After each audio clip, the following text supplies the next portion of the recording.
Okay, all right. So we'll go ahead and get started here. Just want to go ahead before I start this. I always want to say I'm not a lawyer. I'm not providing legal advice. Webinars for educational purposes only. Please seek legal counsel before making decisions that could impact you legally in regards to this. So last time we talked about the CARES Act. Everything with the CARES Act is still in place. Nothing has changed. All the restrictions are still in place. People have gotten their stimulus money by now, and the unemployment money is coming out. We'll go more into detail on that as we get through this. Main thing that we've been getting feedback on is just notice the vacay. A lot of people don't believe that we can't force anybody to leave their house that they own, even if they want to move back in. And unfortunately, if someone's in your house and they don't want to voluntarily leave, there's nothing we can do to have them leave right now. So even if you want to move back into your house or you want to sell it or whatever you want to do with it, unfortunately, you're pretty much locked in until July 31st, as long as it's a federally subsidized mortgage. If it's not a federally subsidized mortgage, we still can give a notice to vacate. However, there's no way to enforce it since the courts are closed. The courts are going to be closed at least until June 5th, which will probably be longer than that here in the state of Maryland. Eviction process, yeah, as I said, June 5th. Is the reopen date, and then it's going to take several months after that if that's when they actually do reopen it in regards to that, and that's for evictions for non-payment of rent along with foreclosures. So that's kind of where we're at with that. Mortgage forbearance is some important updates we found out about that. If you have, if you're getting mortgage forbearance, banks are putting in different terms. So if you're calling and you need to get forbearance, make sure you call and ask them what the terms are. A lot of times the banks are putting in making it into a balloon payment, which you don't want. So when this ends, they're going to go ahead and bill you for 6 months worth of mortgage payments and then foreclose on you if you don't negotiate this right. The act is written so that's not the case. The act more so they want it so that they just freeze it and then reactivate it. Make sure that you check and you get the terms of any forbearance in writing and you read it thoroughly before you agree. You don't want anyone getting screwed over on having a balloon payment at the end of this, which kind of defeats the whole purpose of it. Most people aren't going to be able to pay 6 months worth of mortgage. Also, the escrow reserves and the taxes and all that stuff are still being charged in full, even if there's not a mortgage payment being made. So those aren't being taken back, along with property taxes, all those things. So make sure that you stay up to date on those things, even if you are getting mortgage forbearance.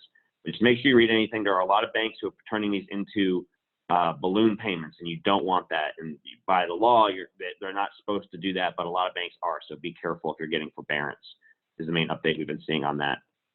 So what happens if payments aren't made? Right as of now, there's still been no forgiveness on anything. All the debts are due in full. Rent and mortgage is just kicking the can down the road. We talked about this last time in more detail. As of right now, we still don't have a date on when courts will reopen or when we can push forward with evictions or anything like that. The courts in certain counties, in St. Mary's and Calvert County, still accepting the forms, and we'll follow through with evictions as soon as possible. The tenants are still getting eviction notices posted to their doors there if we file them. It's just that they're not going to get a court date until the courts reopen. But Charles County they're not even accepting them anymore until they reopen and get the okay to go ahead with the cases. So it's difference between county and however the clerks in those counties decide to do it. Charles County is going to be more difficult than St. Mary's and Calvert counties as of right now. The CARES Act, the stimulus payments went out to most people. Some of them did use it to pay rent. The unemployment is a disaster in the state right now. A lot of people who signed up back in mid-March were the first people they are starting to receive the benefits, but the website's been crashing. It's been a mess if you watch it. We still do have a lot of people who are waiting on those payments to make payments. We have them on payment plans, and we're in communication with those people to make sure we get rent when those payments do come through. A lot of them are going to get these lump sums whenever, so they're going to get back paid on the unemployment when they do get it. So that's good news to know, but the state's behind. We're hoping within the next 6 to 8 weeks, everyone who's applied will be getting their benefits. We talked about the do's and don'ts on the last call in detail. We're not sending anything else out, just reminder letters. We did enact a policy to where we are reporting all positive credit information, the credit bureaus on all the tenants who are paying on time, their credit is getting built right now. We haven't reported any tenants negatively as of yet. We do have several on payment plans that have agreed, and as long as they do that, we won't have to do that. I don't want to, but we can if we have to. But as of right now, we're reporting all the positive credit information, the credit bureaus on every tenant who is positive, which is good. It's a good incentive, and that actually did help us get a lot more people were paying rent on the 1st or before the 1st this month. And I'll go more into that in detail to begin with. Collections process is still available. I said, yeah, you can still do credit reporting and you can still do eviction filing in district court. They're just not going to fully they'll give you a court date for after June 5th, but we don't know if that's going to happen or not. They're still getting the tenants will still get those notices posted on their door if we do that, and the notice in the mail. And the rent bureau is still in effect. So we're still doing that if we have to. We've contacted every single tenant who hasn't paid and gotten them onto a payment plan. And yeah, so they're all on the payment plans. They've all agreed to them. And 90% of the people we have on payment plans have been making the payments. And a lot of them are just waiting on unemployment. And once they get that, we'll be caught up. When the small amount of people we have that aren't paying. So this is most of the new information we have for this webinar here is on this screen. As we said, most of our tenants here are not impacted because they're military or government employees and they haven't been let go or anything yet. We're projecting 3 to 5% of our units are going to be impacted by COVID in some kind of way, which isn't many. It's actually gone down from the last call. We were projecting 5 to 8%, and it's gone down to 3 to 5% are going to be impacted. Our collection rate for April, we collected 94% of the rent for April. Our projections, normally we collect 96 to 99%. So we're down slightly, but not much at all. We have a handful, 5 or 6 units total out of the 350 that we manage that are impacted right now and didn't get through April. Collection rate for May, we're at 90% right now. We're projected to be between 93 and 96% for this month. We're waiting on a lot of people to get their unemployment. There are a lot of people who have been paying late. We can't charge late fees, so the main concern that we have is most people are paying. Some people are paying a little bit later, but they're still making their payments. And we're still following up on all of those. The national average is 83% rent collected on time, and now it's down to 69%. The lower, what we're seeing and what the industry is seeing is that the lower priced properties, the ones probably $1,600 and below for us, with the lower income demographic are the people who are being hurt the most by this right now. And that's unfortunate. Hopefully most of those people will get their unemployment and they'll actually have a little bit more than they normally do once they get that. But it is disproportionately hurting people in lower income brackets. That's why it's really hurting the multifamily market at this time. So yeah, so we're still at a very high percentage. We're down slightly, but not by much. We have moved 25 people in the houses, roughly around there, in the last, since this has happened, and all the 25, every new person we put into a property, when we verified their employment, has been paying. None of them have been behind. Just making sure that on everyone who is impacted, the owners, we've contacted them, make sure they still have money in their escrow reserves because they still have to do repairs even if they're not paying. The air conditioning repair season's coming up, which is concerning. As soon as we get a hot day, we're going to get a lot of air conditioning calls, so we want to make sure we have money on all these properties. We talked about the forbearance and moving money into savings for repairs if needed. So if you're one of our clients, you've been impacted, you've been contacted. Other trends we're seeing, lease renewals are up substantially. Most of our people are renewing their leases, or if we have had several people who have put in notices to vacate, who've extended. Right now, it's really hard to find another place to live, and it's getting harder to buy a house. The credit requirements are going up.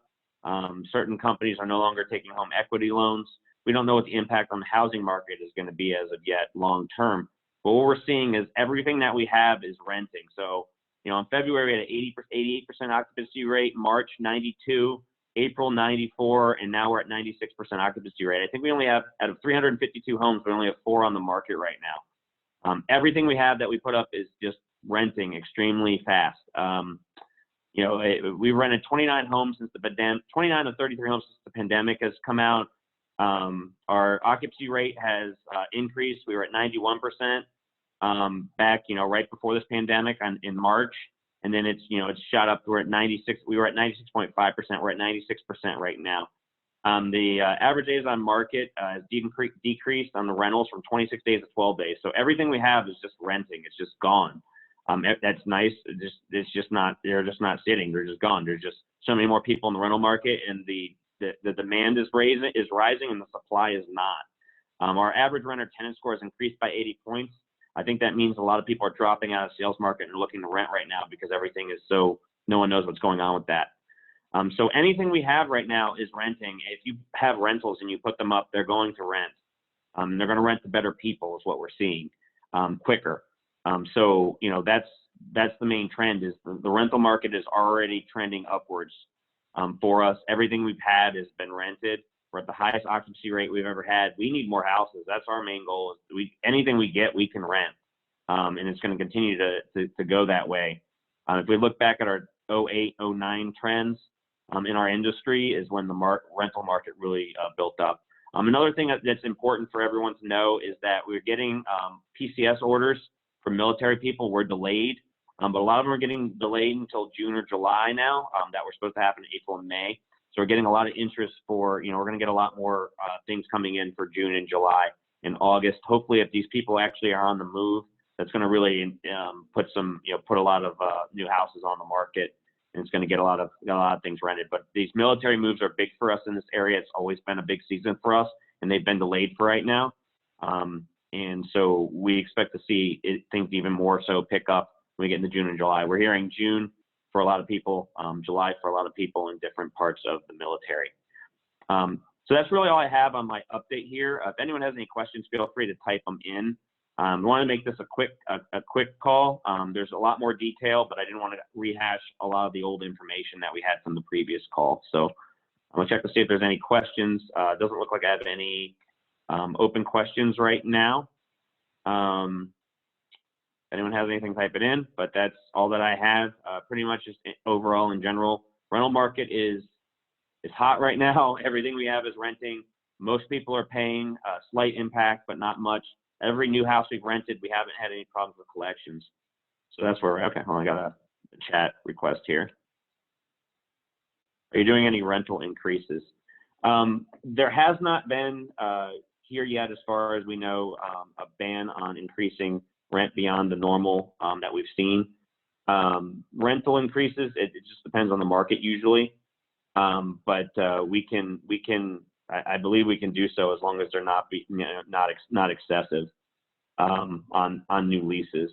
People can refuse to sign a new lease and just live under the old one because we can't evict them right now.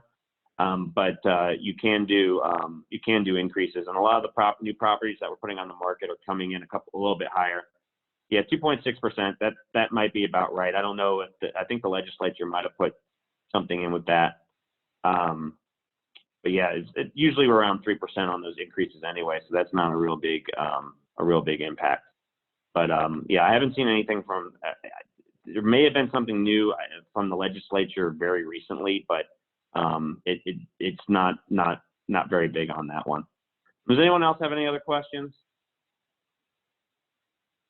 Okay, everybody, thank you so much for being on. I'm going to go ahead and post a recording of this. If you know of anybody who this would benefit, let us know. If you want a lot more detail, there was a longer webinar that we did about a month ago that's online. You guys can view that, and that'll give you a lot more information on this. So everyone have a good day. Everyone have a good weekend. If you have any further questions, feel free to email them to us. Thank you very much. Bye.